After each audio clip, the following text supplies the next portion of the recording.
It is a secret location for the Rangers of Ithilien, the window on the west, home to a beautiful waterfall. But entering the waters bore a penalty of death, and the reason for the location's existence was even more grim. Today on Nerd of the Rings, we cover Henneth Annûn and the Forbidden Pool. We are introduced to this location after Frodo and Sam meet Faramir, captain of the Rangers of Ithilien and son of Stewart Denethor of Gondor. The hobbits are brought by the Rangers to this outpost of Henneth Annûn, which lies northeast of Caer Andros in northern Ithilien. It mainly consists of a cave behind a waterfall, at the base of which is an oval-shaped pool. Here, on the night of March 7, 3019, Frodo is awakened by Faramir, for a visitor has come to the pool. Faramir leads them to the window, the opening behind the waterfall, which is its namesake, for Henneth Annûn translates to window on the west, or window of the sunset. They make their way down to see a shadowy figure plunging into the pool, the hobbit's guide, Gollum. Faramir says, "I sent my keenest huntsmen to seek him, but he slipped them, and they had no sight of him till now, save Anborn here once at dusk yester evening. But now he has done worse trespass than only to go coney snaring in the uplands. He has dared to come to Henneth Annûn, and his life is forfeit." Faramir asks Frodo about the creature, before one of his rangers chimes in. "Now I have him at the arrow point," said Anborn. "Shall I not shoot, Captain? For coming unbidden to this place, death is our law." But why such a harsh penalty for entering the pool? And how did this hidden outpost come to be? The answers come during the time of Denethor's great-grandfather, Stewart Turin II. By the late 2800s of the Third Age, orcs from Mordor had increasingly been coming into Gondorian lands, specifically the lands of Ithilien. This led many Gondorians to abandon Ithilien, instead going to safer lands west of the Anduin and closer to Minas Tirith. However, the lands of Ithilien would not be wholly forsaken. Stewart Turin would have many secret bases constructed throughout the land, and it is from these outposts that the Gondorian Rangers would operate, seeking to fight against Sauron's forces as they could over the years to come. We are told that Faramir's outpost in the Two Towers, Henneth Annûn, was constructed in 2901 of the Third Age, and would be the longest guarded and manned.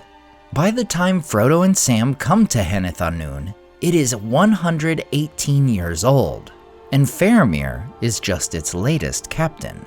As one can imagine, the usefulness and success of a location greatly depends on its secrecy.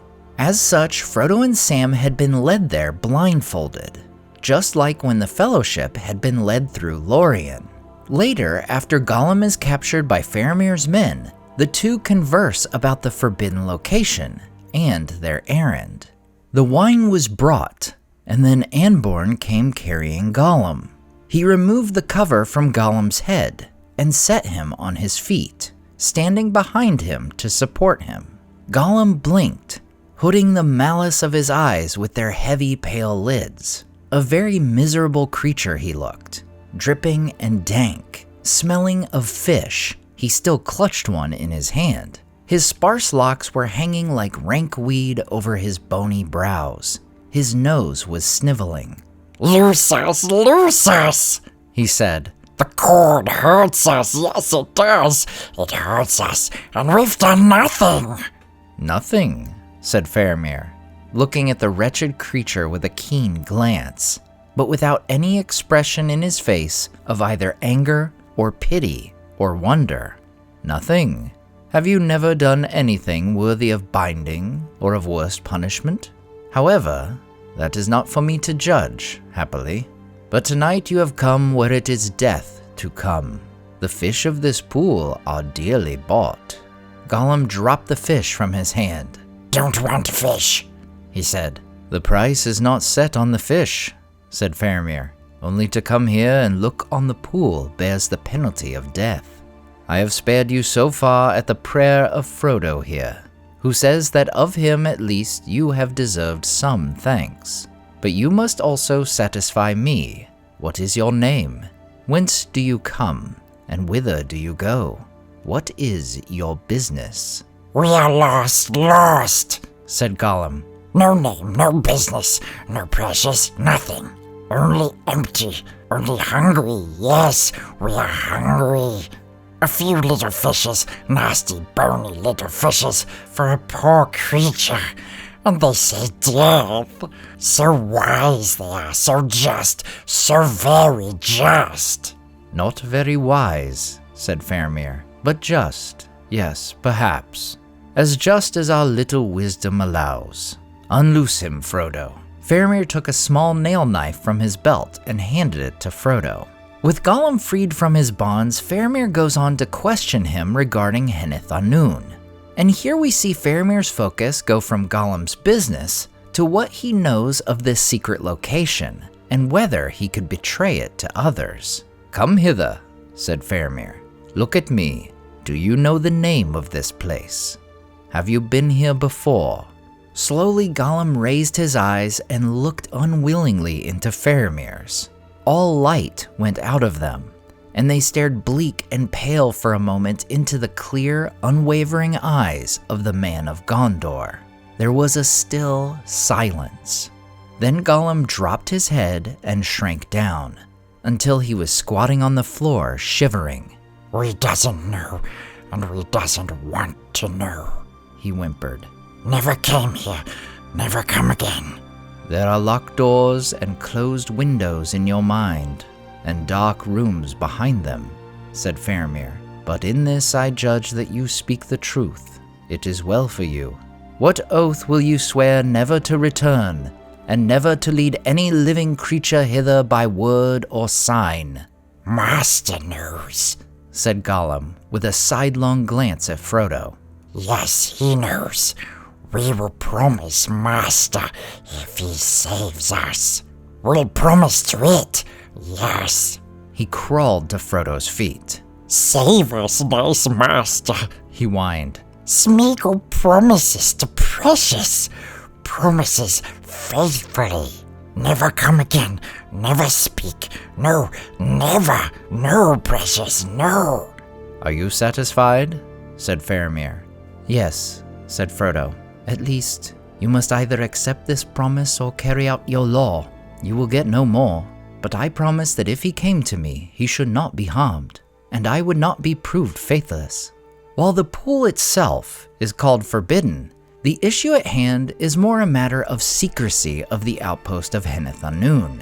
The waters themselves held no special power or significance, save only that it was considered part of the Rangers' base. Thus, coming to this pool would be seen as trespassing upon their outpost, as well as a grave threat to its secrecy.